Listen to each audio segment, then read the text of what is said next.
Welcome again to the Unlearning Curve, the space where we talk about anything from mental health to what's going on in the world to deconstruction and all of that jazz. And you're normally seeing us, three guys, but today it's rub-a-dub-dub, four guys on a pod. And we are today joined by Carl's good friend, Lawrence Jordan. So, Carl, you want to introduce us to good old Larry? Yeah, Larry really is a friend. I consider him a friend. We've met in Dallas a couple of times, and he's been on my porch for my 60th birthday and helped me fix the ceiling. So he and Jill we consider them friends.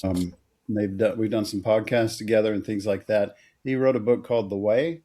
It's not about evangelical Christianity at all, but I'm going to let Larry introduce himself and kind of tell you what he wants to tell you, and then we'll get after this. He's got something to share with us. He's a guest today, and we'll probably interrupt him and mess up his train of thought and everything else, but it'll be good. That is our job. Yeah, for sure. So, Larry Jordan, take it away, man.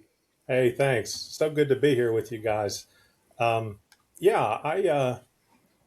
grew up Catholic. I was a conservative Republican investment banker, capitalist, and didn't have really a crisis, but started asking questions in the middle of my life.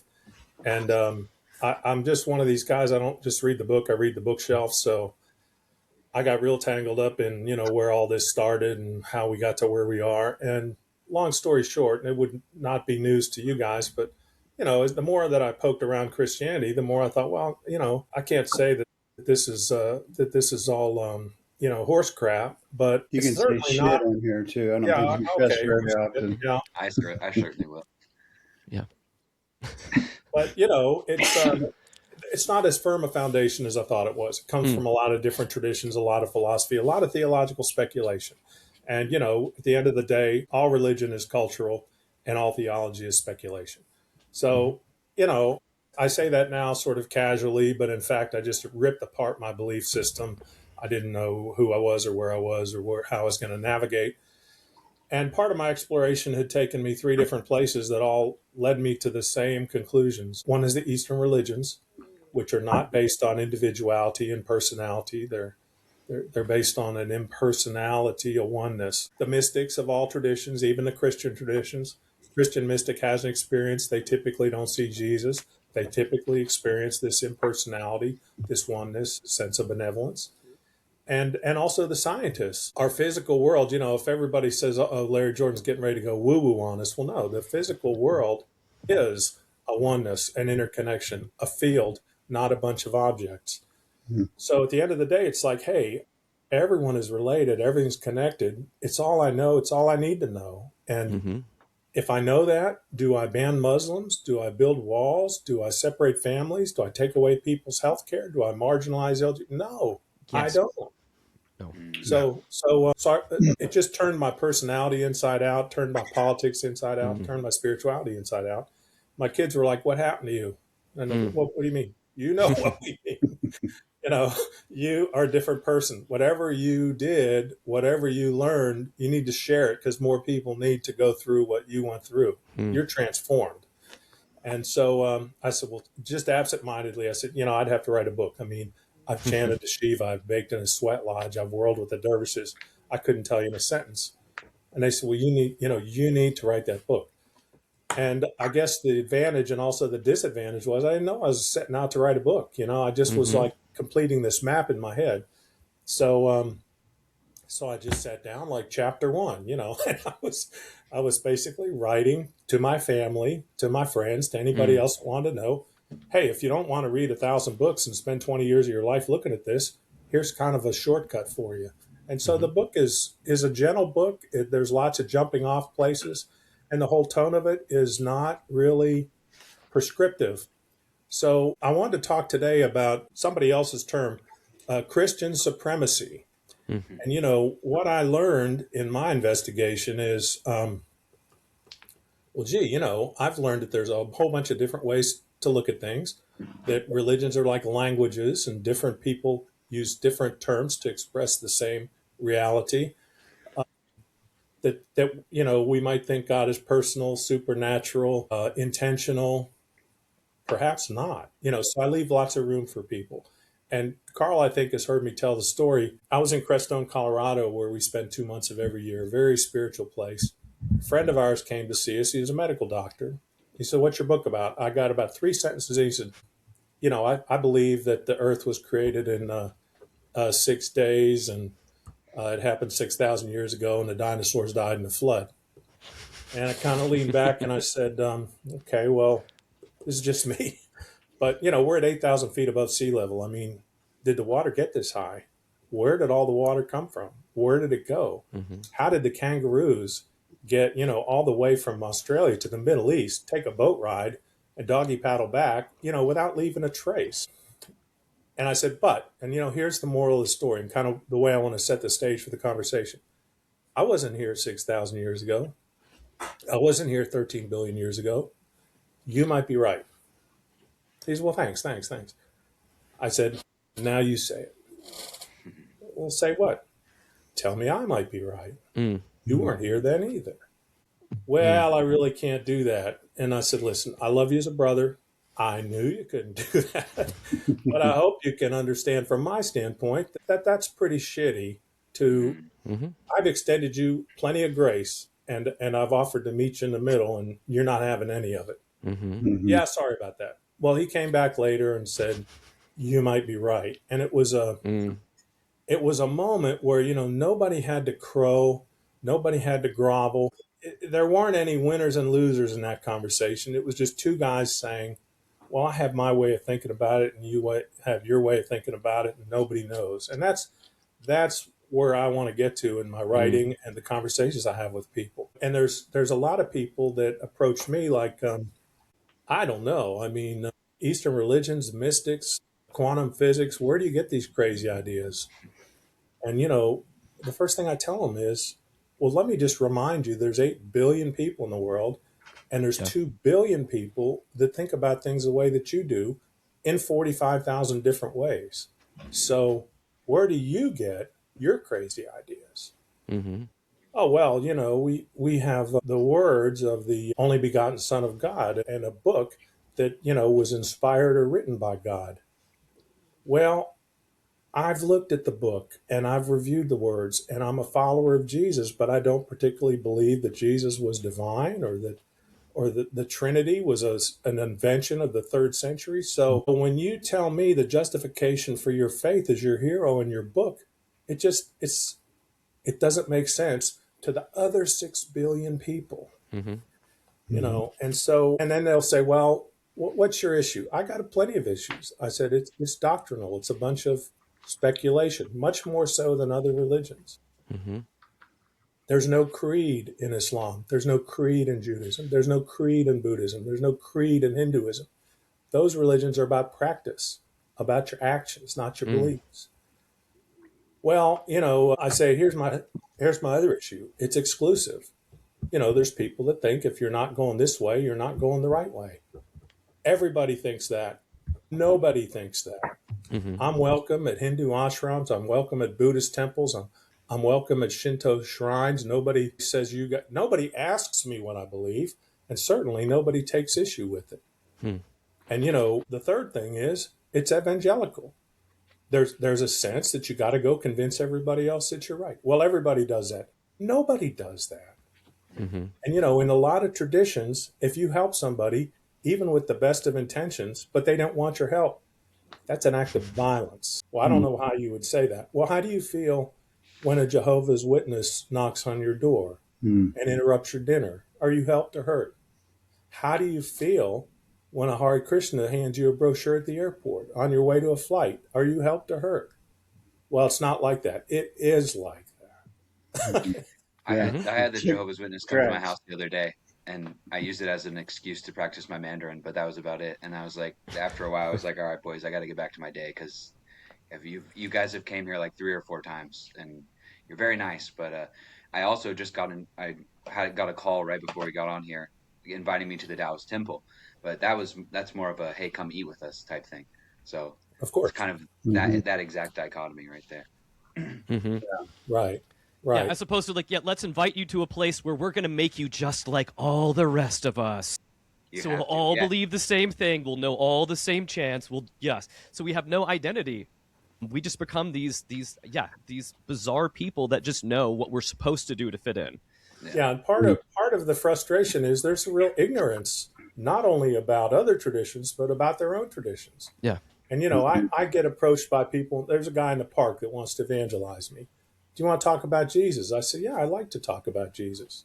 And he starts onto an evangelical, and I said, wait. Well, here. Let me just make it easy for you. He said, have you ever read Charles Spurgeon? I said, yeah, I have. Well, you should read this book. I said, I will. You should read the Bhagavad Gita. So the next time I see him, he says, did you read Spurgeon? I said, yeah, I did. I told you I would. Did you read the Bhagavad Gita? No, I didn't. No. Okay, friend, what are we supposed to talk about? Because I understand your language. I understand your parameters. I did the homework. Mm-hmm. You only speak one language. There's nothing for us to talk about. Yeah. And, I deal with people on Facebook all the time who, and again, I'm not doctrinal. I'm not exclusive. I'm not evangelical. I just say, the way that other people look at things, and people start lecturing me about Buddhism. And I said, well, who's your teacher and what's your practice? Oh, I know I have a Buddhist friend. Well, it doesn't work that way. It doesn't work. Racism. And I'm going to guarantee you they're always going to say, too, well, I have a black friend also. Yeah. They're the same person that will say that kind of a thing. Yeah. Yeah. And then maybe the most damning thing, and I wrote about this recently. We were on a call where people were talking about a Native American guy who's also an Episcopal bishop, and he talked about oneness. And you can find the theme that everybody's related and everybody's connected in Christianity. It's just, you don't just hear about it. You can go to church for 50 years and nobody talks about it, but it's there. And so he was saying, why do we have such a hard time realizing our oneness? And so, we sort of started to move on. I said, wait. This is really an interesting question. Why is that? And somebody said, well, we're reluctant to be vulnerable. We're fragile. We have trouble trusting others. Getting ready to move on. Why is that? Well, we feel unworthy. We don't think we deserve unconditional love. It's not easy for us to accept love or to extend it. I said, well, why is that? Yeah. I mean, we're hitting the mother load here. Just keep digging. Mm-hmm. And they said, well, we were told that we were intrinsically disordered. We were told that we were totally depraved. Mm-hmm. We were told that we were unworthy. So and this is a retired Methodist minister speaking. She says, it's more difficult for Christians to unconditionally love than it is for anyone else. I agree. And Jesus modeled that even a little bit. Yeah. And so in my last conversation with a bunch of ministers, I said, well, here's a challenge to you, because, to me, my life was transformed by my spirituality. And I know many other people whose lives were transformed by their spirituality, more often by leaving church than by attending church. So I'm going to challenge you. Do you know 100 people that have been transformed by their spirituality? I mean, you've spent your life in ministry. You've dedicated yourself to the church. You've counseled people one-on-one. Can you name 100 people who have been transformed? And nobody could. And the closest thing to an answer I got was someone who said, well, if someone experienced like a moment of transformation, if something clicked and they did something that they wouldn't normally have done, does that count? I said, well, yeah, everything counts. But that's really not what I'm asking you, and I say all this again, not because I'm trying to convert or deconvert anybody, not because I'm pushing a particular belief system, not because I think I'm the only one that's right. I'm just saying I want the same respect that I'm willing to give other people. And I'm tired of being in conversations where the Christian viewpoint is normative and the non-Christian viewpoint is marginalized. Yeah, I think part of that is also because Americans so often never leave the comfort of their like surroundings. And part of that is just because America's so big and it's really hard to get out. Like I didn't leave the US until the first time I came to Taiwan, which was right before I graduated university.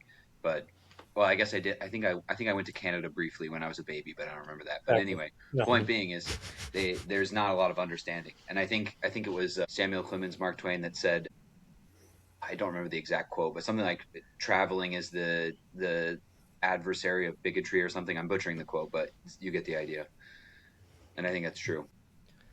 No, I love, Larry, how you're asking too about this transformation thing, because I see this like in being around evangelical circles. Like everyone gets so horny for like good testimonies. So we have to have like the best testimony. Like I was snorting crack off a hooker's behind yesterday, but today I'm in church and I'm a new man. Hey, what are you doing talking about me? I was gonna say it sounds like you're talking to the head of Health and Human Services there. It's a toilet seat, not a hooker, but anyway. Yeah, that's okay, yeah. I was trying to be a little classier. Information from TikTok. No, but when you think of this, but it's amazing how horny they get for these kind of things. Like I'm in a Christian podcasters group, which is stupid to begin with. But half the time it's people that are like, I need testimonies for this week's pod. Like all these people are asking for this. They want the most outrageous testimonies because they're somehow trying to prove God and prove all of this stuff. None of this is the transformation you're talking about, Larry. And I know that. Like I used to work for an evangelistic organization, and it is there's no space for transformation. If everything is like admit, believe, commit, if everything's just about kind of just praying a prayer and doing that stuff, there's no process. There's no becoming in that. You're making an intellectual decision that feels emotional at the time, and there's a whole lot of other conditioning in church that makes you feel good to go down the aisle. But it's hollow. It's hollow, and we're not giving people anything deeper. We're just telling people what to believe, not offering them tools to go and learn on their own. Yeah, I can say honestly, with 20 years of ministry, that saw very little transformation in people, and not just in my church, but the association of churches. People just stay the same. They may change habits, instead of maybe we got them off of crack or something, but they just switch that into maybe a religious addiction, maybe a legalistic. A lot of times it become legalistic and really evangelistic, like you're talking about. But for the most part, people stayed the same, and that's what they were protecting vehemently. I got to stay with exactly these beliefs that were handed to me, like you said, by someone else. And I'm just wondering, I have a question. I'm sorry to interrupt your presentation, but I'm just wrestling with this thought now, and I really want to get your perspective. I think you kind of mentioned it and addressed it, but clarify for me, because I'd take a long time. How can you disagree with something you don't understand? And that's the thought I've been kind of on my plate this day. How can you, the guy that came at me at my last church about yoga and meditation, have you ever been to a yoga class? Kind of like what you said. Mm-hmm. Yeah. Or you just one Baptist pastor put one article out there one time about one book from a lady that had been in yoga and thought it took her to the demon world or whatever. Just a total, I don't want to see the facts, don't want to see information. I just know what I believe, and I'm just, right? Sorry, that was a long question. It's like the point about travel.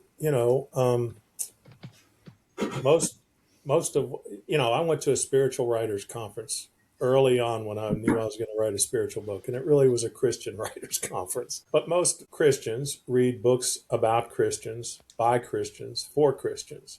Mm-hmm. And I had another friend visit me in Colorado, and these are really great opportunities for people to, expand their minds a little bit. And he said, I did a little bit of homework before I got here. Yeah, that's great. What did you read? Well, I read a book by a Christian guy about all the things that are wrong with all the other religions. Oh, that's terrible. You did the wrong homework. You had the right idea. You had horrible execution. I said, imagine I wanted to educate somebody about Christianity. Mm-hmm. And I said, and there is no such thing, go read a book by a Buddhist about all the things that are wrong about Christianity. Would that be a good assignment for someone? Mm-hmm. And he was embarrassed. And I guess I see that. Yeah. But furthermore, you'd almost wish he would read a book on all of the problems with Christianity. It's funny that most of those books also usually come from former Christians. Yeah. But something to even educate, to be like, oh, are there problems within my perfect faith? Maybe. I mean, to even expand your mind that even the holy ground that you're on has potholes. Mm-hmm. You know, there's interesting, because I'm like that. You know, I really don't want to be the angry guy, the person who knows it all, the person who throws rocks at who I used to be. And I'm not that guy. And so sometimes I'll kind of catch myself and say, you know, I'm kind of leading this charge. Maybe I need to read, maybe I need to test myself and read something from the other side. Mm-hmm. But often when I do that, and I do it in a very open-minded way, but it confirms. I'll give you a perfect example. I'm reading a book early in my journey about Christology, you know, the different Christian ideas about Jesus' identity. Mm-hmm. And the guy says, well, you're probably thinking, well, the more that we know about the universe and the more that we know about, you know, that there may be life in other places, the more that Jesus starts to look like the savior of the earth, not the savior of the universe. So let me address that. And I'm thinking, well, you know, I never even thought about that question, Mm-hmm. but now I'm curious, you know, so what do you got to say? He goes, well, let's say there's people on Mars. Maybe the Martians basically rewrote the Earthling Bible in Martian. Really? Maybe the Martian Adam and Eve never bit the apple. They still live in some kind of Martian Eden. There was no, you know, cosmic rift between God and man, no need for atonement. Really? Maybe everyone in their own turn, and this is something that Thomas Paine said hundreds of This years is ago. what this guy was saying.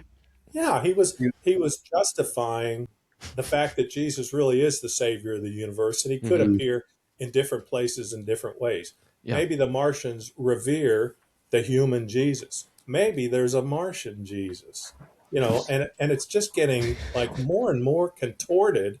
Uh-huh. I'm thinking, you know, I really was willing to give this guy, you know, a chance to make his case, and it's just such a flimsy case. I mean, I come away more convinced than I did before I read it that, you know, he's really on thin ice here. And that the more you realize, yeah, there could be, you know, billions of other planets with trillions of other people. Well, how does the Christian faith accommodate that reality? But one pushback is, come on, the Mormons have taught us Jesus came to the Americas, baby. Jesus could be wherever you want him to be if we write it like science fiction. Yeah, they funneled it on down. So we can contort him to fit him. Come on, space planet Jesus. He's going all over the galaxy. Wouldn't you That's why he hasn't after you returned die, yet. 'cause He's busy. He's busy in space. Well, Thomas Paine said, you know, wouldn't it be terrible to be Jesus and have to visit all these billions of planets and repeatedly be crucified? I mean, and you know, I don't want to be disrespectful, and I know that Jesus is revered by many people, and I'm not trying to dispel that, but I'm just saying, you know, if you're going to hold that belief and you're going to explore it, how do you reconcile some of these questions? Yeah. And I really don't like when someone says, well, it's really a mystery, you know, we just have to take it on faith, you know, and like Paul Tillich, who I love. Paul Tillich's a Christian philosopher, theologian who really got it, you know, he really got it. And he talked in the East, he used a Western vocabulary to express some terms that are just more natural in the East. And Paul Tillich said, you know, faith is trust. It's not adherence to a belief system, and it's not a belief in unbelievable things. And I think more and more people are starting to realize, yeah, there's some unbelievable things that I'm being asked to believe. Yeah. That's good. I definitely So, agree. do you believe? So, I would say, you say beliefs, or what did you say? What word did you use? All beliefs are. How do you Well, feel? that religions are like languages, and beliefs. All theology is speculation. Speculation. Speculation. Yeah, I say assumptions. Yeah. Right. Yeah, same. So, yeah, same thing. When you accept a belief, I kind of hear you saying this. When you say, okay, this is true because I believe it. First of all, it doesn't make it true. But when you say that, you stop all exploration. Anybody that's going to do that will not do what you do. They're not really looking for truth. They believe they already have it Confirmation. because they believe it.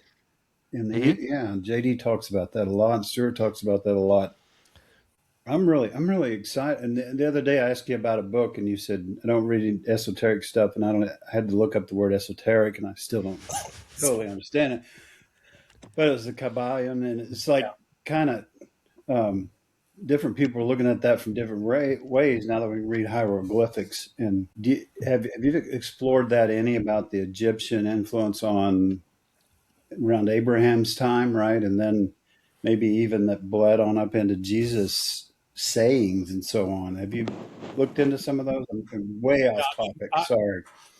No, I've read Egyptian Book of the Dead, and I've looked at all kind. I went all the way back to Zoroastrianism so that I could really see the flow of thought. But when I say esoteric, I mean, somebody had a revelation, or they're going to posit this is the way that things are. And this book was written like in 1904 or something like that by 4 people, and they call themselves something, the witnesses, or something like that. It's just somebody's opinion. And when I started out, this is how radical my change was. When I started out, I was Roman Catholic, and in the Catholic Church, they have what's called an imprimatur, that if you're going to be a Catholic and write a Catholic book, you have to have a bishop or somebody say, this has my imprimatur, this is legitimate Catholic teaching.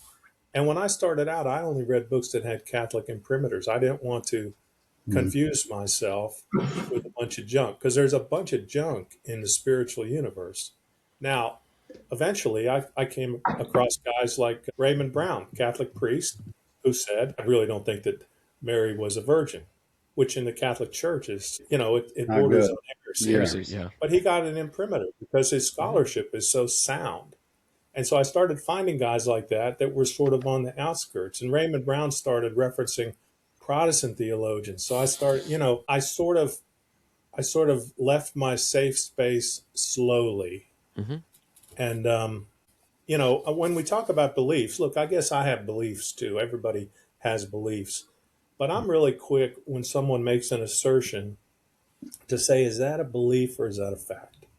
And there are people that say things like, Yahweh healed me. I said, well, that raises all, is that a belief or a fact? No, it's a fact. I said, well, it's a fact that you were healed. And I'm so glad about that. I appreciate that. And something that appears to be miraculous happened to you. Did you have any medical doctors? Are you judging it based on 2 different test results? And does it have anything to do with the testing? Do you think that in this universe that, things that happen that we can't explain and it might have been random? Do you think that Zeus might have healed you? I mean, what is belief and what is fact? And people that have transformative experiences, what they call peak experiences or transcendent experiences, most of them, like I say, they have this, sense of oneness. It's impersonal. It's benevolent. To me, it's the real deal. It's so well documented in so many different traditions at so many different times that there's something to that. Now, if somebody says, I saw Jesus, are you a Muslim or a Buddhist? No, I'm a Christian. I saw Mary. Are you Protestant or are you Jew? No, I'm Catholic. In other words, people that do see they get very particular reinforcement from transcendent experiences. I think I question whether or not it's the filter or not. And I'll ask people, I say, I really appreciate that you have a transcendent experience. And I know many people have had transcendent experiences, and it's a beautiful thing. But do you really know where it came from, or are you making an inference? And I've gotten 2 answers. One answer is, I don't know. That's a really good question. And the other answer is, I'm sure that I read that through my filter. When you really poke, nobody says, no, I'm just absolutely convinced it was Jesus.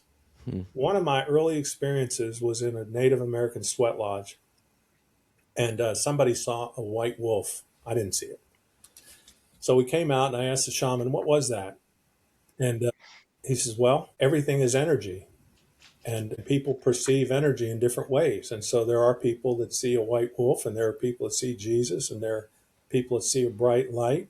It's all according to your filter. It made so much sense to me. And it's sort of stuck with me since that time. And I spend my time, as much as I spend my time trying to sift belief and fact, I also spend my time trying to connect something over here to something over there. Mm-hmm. I'll give you a perfect example. I have a friend he's a Zen priest. He's also a rabbi.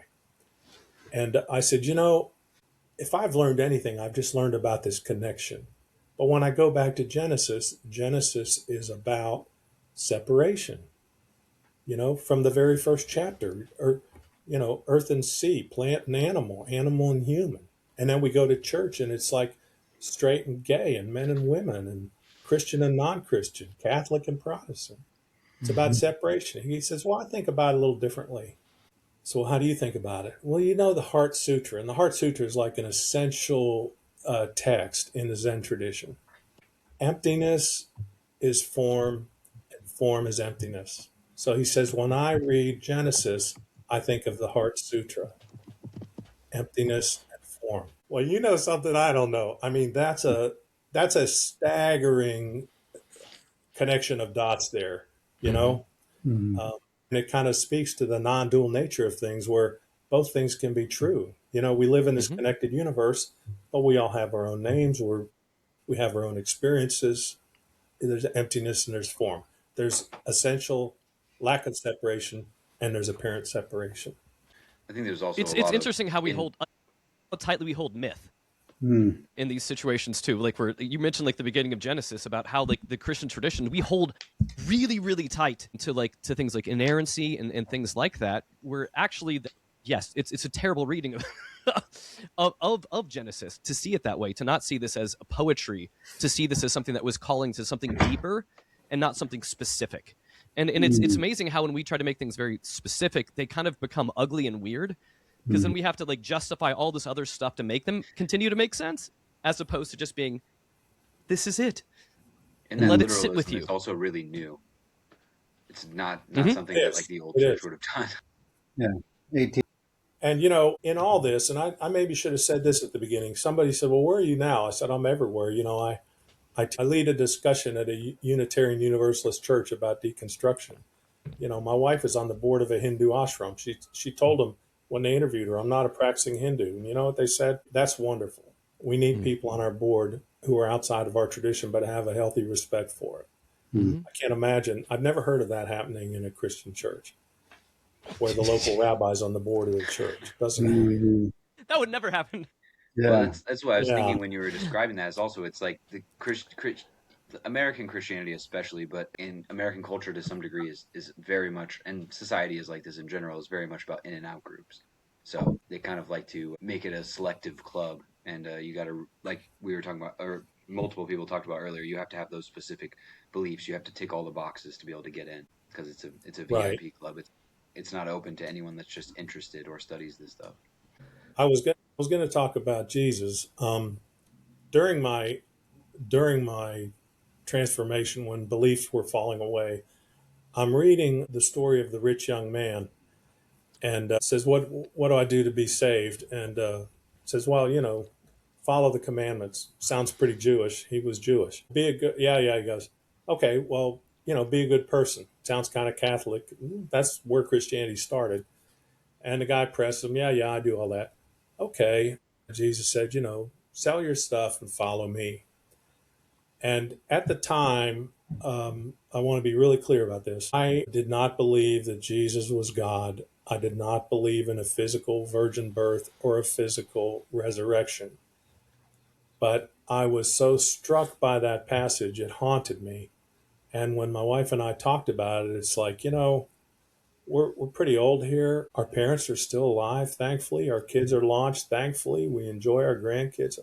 We have health. We have some level of financial security. That guy was talking to us. And so, we took that as a challenge. It was a recognition that Jesus was saying, everyone's related. Everything is connected. And it's not just about you. It's not about your individual salvation. I had long ago given up any belief that I was going to be reincarnated or reestablished in heaven or hell. It's just, I don't see the world that way. So it was just I was just so motivated by the power of Jesus' words. So I quit my job. I sold my house. I spent 10 years in service, and I ended up writing a book. And so when people say to me, well, first of all, for a long time, people said, "Are you a Christian?" And I would sort of say, "Yeah, I don't have conventional Christian beliefs, but I guess I'm a Christian." I got pressed so hard that I finally had to admit, if I'm the only person that thinks I'm a Christian, then I'm not a Christian. I'm just not. And that's okay. But I am a follower of Jesus. And so they say, well, follower of Jesus, when did you accept Jesus as your Lord and Savior? I said, he never asked me to do that. He asked me to quit my job and sell my house. When did you quit your job and sell your house? Yeah. Yeah. I mean, it's offensive to me. My Catholic friends are like, I'm good. I go to mass every week. I go to confession every month. I'm not going to die with a mortal sin.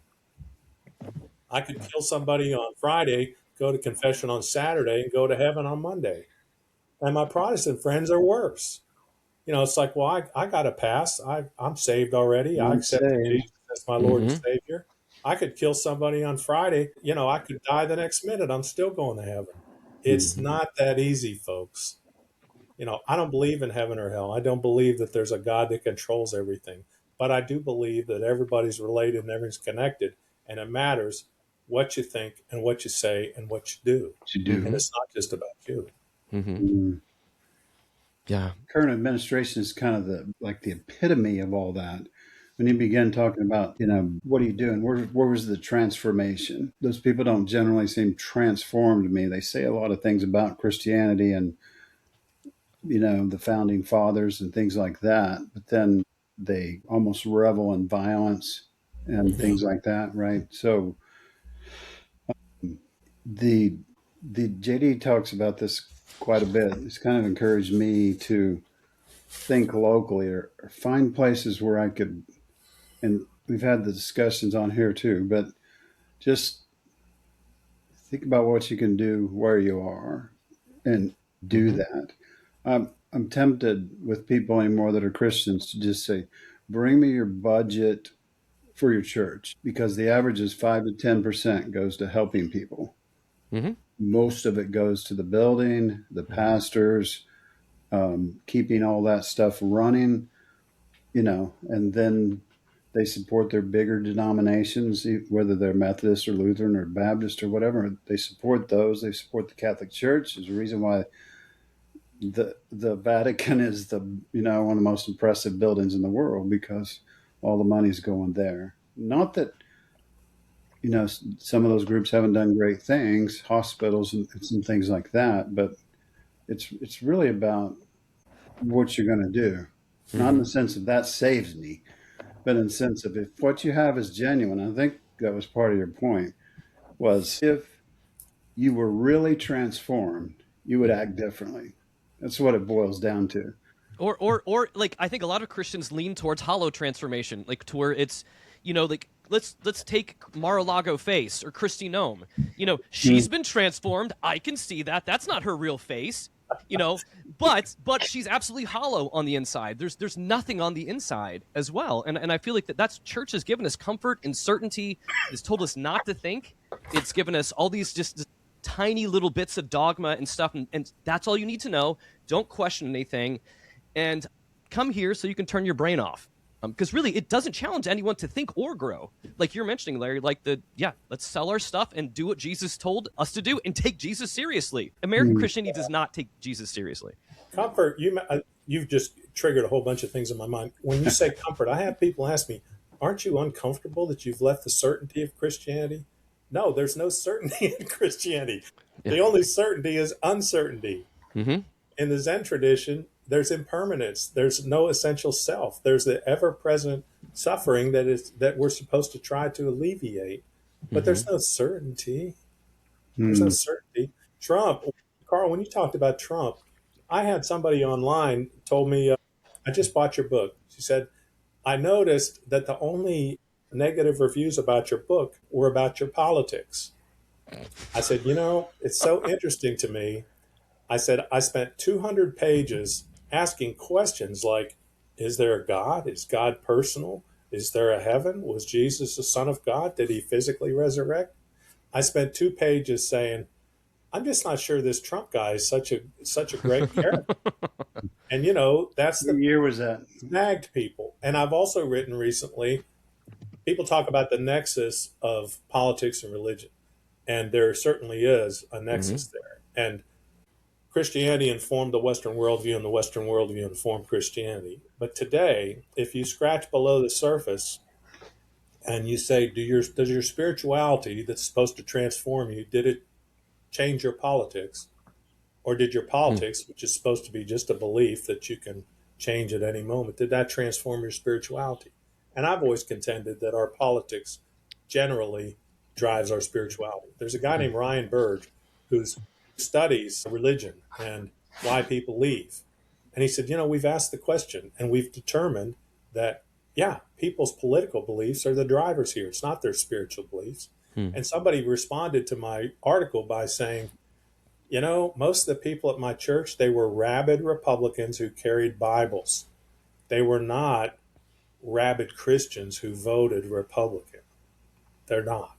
I think voting Republican is the antithesis of being a Jesus follower, at least. I mean, I think it'd be hard. I think it's a little bit hard to follow Jesus' teaching and vote for the Democrats either, but especially the modern Republican Party, I think it's nearly impossible. Because, I mean, again, you should sell your things. You should essentially become a socialist. You should hang out with prostitutes.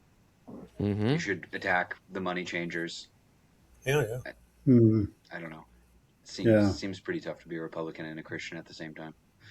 Well, and I do have and I think you guys I know Carl's in the same place. I'm a blue guy in a red state. And I have lots of friends who are Republican, they're Trump supporters. And it's not my nature to do battle with people. So when I have breakfast with 10 guys and probably 7 of them are pretty Trumpy. And somebody will say something that, could rile me up. And my response is along the lines of, well, why do you say that? Or what's the other side of that story? Or how would it appear to you if you were the person that was being detained at the border, not the person sitting here 500 miles from the border, thinking about it? And while we're talking about it, when's the last time you were at the border? You live in Texas. And most people say, not only, JD, do they not say, I've never been to Taiwan, they say, I've never been outside the county. I've never been outside the state. And I liken people that are rabidly Christian to people that are like rabidly Texan. Texas is the best place to live. Have you ever lived any place else? No, I was fortunate enough to be born in the best place to live. In the promised land, Yeah. It's like, well, listen. You hit the lottery. In the right place. I had the exactly correct religion and everything else. I was just born perfect. Yeah. But I'm also a sinner. And I say, look, I've lived in Arizona. I've lived in New York. I've lived in Pennsylvania. I've lived in Virginia. I've traveled to all 7 continents. In some ways, Texas is a great place to live. In some ways, it's a shitty place to live. In some ways, when I got here 40 years ago, it was a great place to live. Now it's a shitty place to live. So, you need to get out more. But the point of that is, I don't do battle with people. I try to, again, it's the same conversation we're having. I try to bring parity. Well, you think you think your view is the only right view. Have you ever thought about the other view? And I have had people say, until I met you, I didn't think that there were any Democrats that had brains, that had any sense, reflection or intuition, that appreciated nuance, that were practical. Like, well, again, you need to get out more. Yeah. You need to get out more. Yeah. You can find Larry Jordan on Patheos for one place, but is there any other place you'd like to point people to? The book is called The Way by Larry Jordan, spelled just like you think, right? It's an award-winning book, isn't it, Larry? It's great. Yeah, I got the Nautilus Book Award. I got the silver award for my year. The guy that got the gold award was Rob Bell. That guy sucks. You should have been. Well, the point is, you've heard of him, and nobody's heard of me. So, it's kind of unusual for the Nautilus Book Award to go to a self-published book. I mean, you can imagine trying to peddle a book that's asking all these questions about the dominant culture and the dominant religion. It was just destined to be self-published, but it's done really well. Yeah. I think we all get that. I think we all get what that's like. Yeah. Yeah. We've got Carl, some self-publishers in the group. finally, I don't understand any of that. I'm the only person on here that isn't an author, isn't a published author. So Yeah, but you're published in different ways. well, to be fair, I've had multiple pieces of research published. Look me up on Google okay. Scholar, folks. But Hell yeah. no actual books. Okay. Well, it's easy to find me, LarryJordanAuthor@gmail.com. I love hearing from people, and I hear from people all the time. I didn't know that was a thing. But, since I wrote a book, I hear from people, and I love it. People that agree, people that don't agree, people that just want to talk, people introduce me to new ideas. I'm all about it. I have a website called LarryJordanAuthor.com, and I have Larry Jordan AUTH author is sort of my handle on Facebook and Twitter and Instagram and Blue Sky and all those places. OnlyFans also. OnlyFans. Is it for? Be It was for feet though, kinder right? at all. It was feet. Yeah. Yeah. Yeah, so I'm easy to find, and I like interacting with people. My Pathos column is called "You Might Be Right: An Inner Spiritual Journey," and I talk about a lot of this kind of thing. And I have a second book, kind of in the offing. I'm really going to sweep up some of the Pathos columns and sort of connect them and say some other things, and really expand on some of the themes of the book. The book at the time was intentionally ambiguous. It was like, some people think of God as personal and supernatural, intentional, and others don't. But, I get in venues like this, people say, well, what do you really think? And so the second book is going to be a little bit more, well, this is what I really think. I mean, but again, I don't advance anything as, the gospel of Larry. It's just not my nature. So Though good. that is a good book changing. title. The Gospel of Larry. I do like that. I have to think about that. Yeah, I would say Larry and Jill are some that have been genuinely transformed, and that's my witness of their life and what I've seen, at least, right? Thank But you. Yeah. we need to close it out. We usually let JD give us the final word. He's pretty good at the final word, so I'm trying to buy a little Well, time here so he knows I what. feel like I should. One thing I was going to say is, Larry, I don't know if you're in any way musical, but I would, as a VeggieTales kid growing up, would appreciate if you wrote like a songbook or a book that was called Silly Songs with Larry. But the other thing is, I need to correct that quote. So the full Mark Twain quote is, and you can end on the VeggieTales thing if you want, but I have to get this right because I feel bad. But it's travel is fatal to prejudice, bigotry, and narrow-mindedness, and many of our people need it sorely on these accounts. Broad, wholesome, charitable views of men and things cannot be acquired by vegetating in one little corner of the earth all one's lifetime.